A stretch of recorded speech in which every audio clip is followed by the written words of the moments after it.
এসআইআরটা মূলত মানুষকে ব্যতিব্যস্ত করে তুলছে। এবার জনগণনা নিয়ে কি সংঘাতে জড়াবে কেন্দ্র এবং রাজ্য সরকার? কেন্দ্রের বিরুদ্ধে রাজ্যের বহু প্রকল্পের টাকা আটকে দেওয়ার অভিযোগ। বাংলায় যদি রাষ্ট্রপতি শাসন হয় তাহলে সুবিধা কে পাবেন?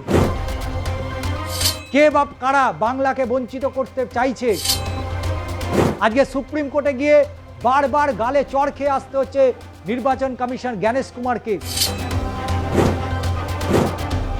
মানুষের গণতান্ত্রিক অধিকার খর্ব করা হচ্ছে, মানুষের গণতান্ত্রিক অধিকার কেড়ে নেওয়া হচ্ছে এই এসআইআরের মধ্যে দিয়ে।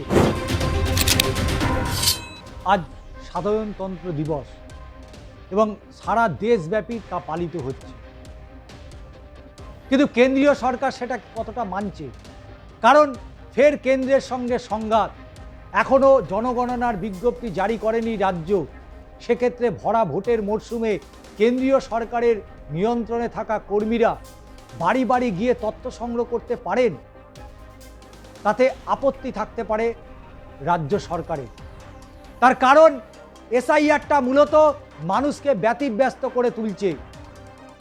আর এই এসআইআরটা যে আদতে এ রাজ্যের মানুষের জন্য তেমন কোনো কাজে আসবে না তা স্পষ্ট হয়ে যাচ্ছে।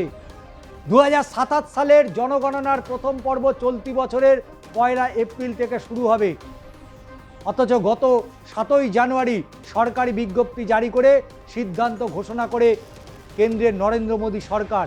নিয়ম অনুযায়ী সেই বিজ্ঞপ্তি প্রতিটা রাজ্যের সময়সীমা এবং অন্যান্য বিজ্ঞপ্তি তথ্য দিয়ে নতুন করে জারি হওয়ার কথা। অধিকাংশ রাজ্য সেটা করছেও, কিন্তু বাংলায় এখনও জনগণনার বিজ্ঞপ্তি জারি করেনি। স্বাভাবিকভাবেই প্রশ্ন উঠছে, এবার জনগণনা নিয়ে কি সংঘাতে জড়াবে কেন্দ্র এবং রাজ্য সরকার?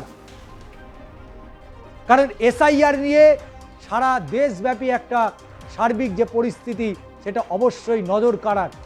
শুক্রবার দিল্লিতে সব রাজ্যের মুখ্য সচিবদের দিয়ে বৈঠকে বসেছিলেন কেন্দ্রীয় সরকারের আধিকারিকরা, আর তাতে জনগণনা সংক্রান্ত নোডাল অফিসার ও সেন্সাস ডিরেক্টররা উপস্থিত সেখানে ছিলেন।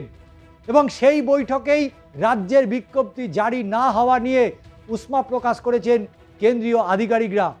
বস্তুত ইদানিং প্রায় প্রতিটি ইস্যুতেই কেন্দ্র এবং রাজ্য সরকারের মধ্যে সংঘাত চোখে পড়ছে।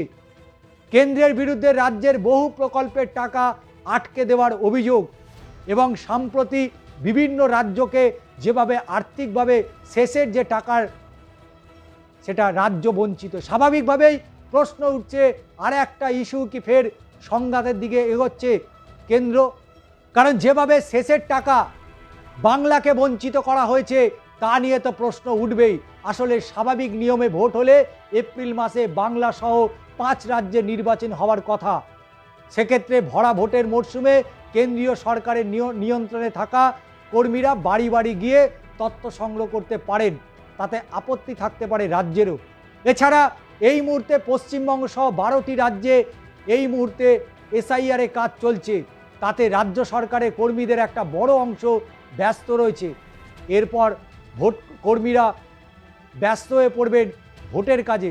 ফলে জনগণনার তথ্য সংগ্রহের জন্য যে বাড়তি চাপ পড়বে সেটার জন্য উপযুক্ত লোকবল পাওয়া নিয়েও সংশয় রয়েছে। কারণ এসআইআর নিয়ে ইতিমধ্যেই সমস্ত স্কুলগুলোর টিচাররা তারা কিন্তু লেগে পড়েছে এই এসআইআর প্রক্রিয়ায়।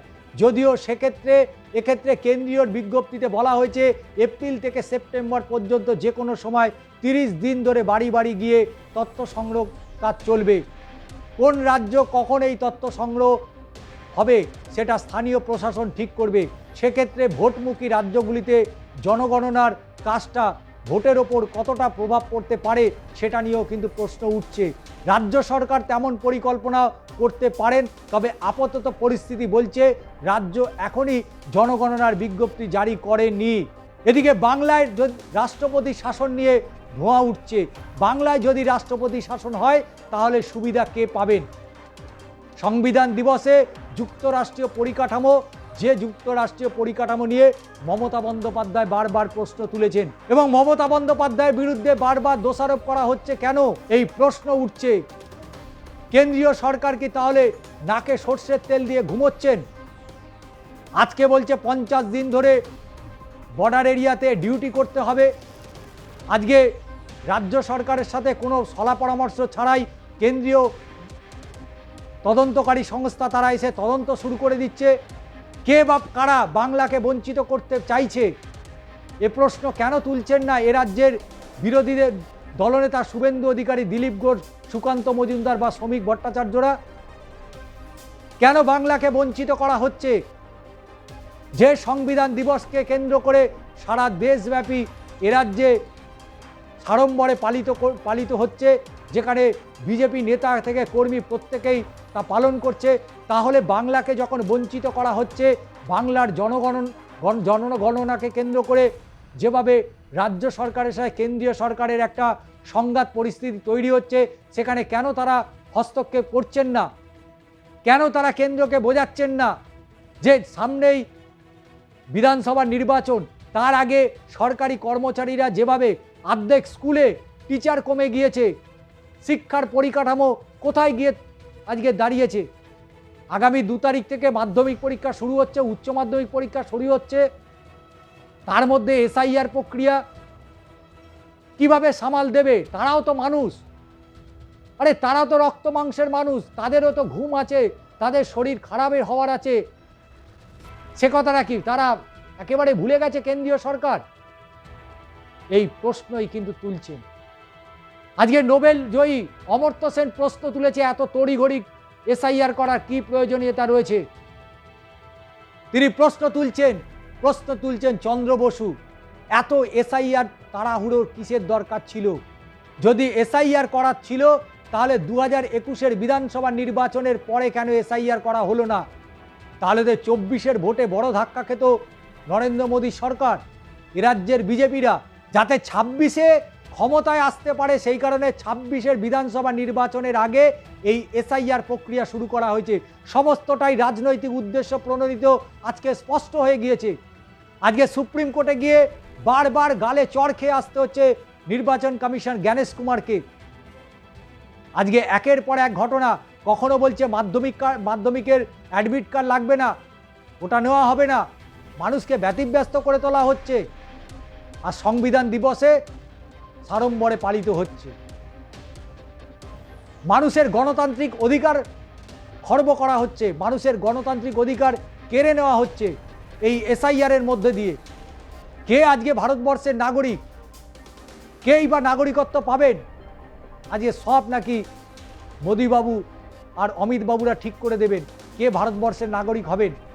আর একজন তো 1 কোটি তো টার্গেট দিয়ে দিয়েছিলেন, এই 1 কোটি টার্গেট দিতে গিয়ে এই ঘটনাগুলো ঘটাচ্ছেন। বাংলাদেশের রোহিঙ্গা তো খুঁজে পাননি, ঘুষপেটিয়া তো খুঁজে পাননি, তাহলে কী হবে? 1 কোটি মুখ দিয়ে তো বলে ফেলেছেন। এবং এই এসআইআরের মধ্যে দিয়ে যারা অরিজিনাল ভোটার, যারা অরিজিনাল এ রাজ্যের না এ দেশের বাসিন্দার, তাদেরকে পরদেশি তকমা লাগানোর চেষ্টা করছেন। এটা সইবে না বিজেপি, এবং এর খেসারত বিজেপিকে দিতে হবে। আজকে গোপনে গোপনে হুমায়ুন কবিরকে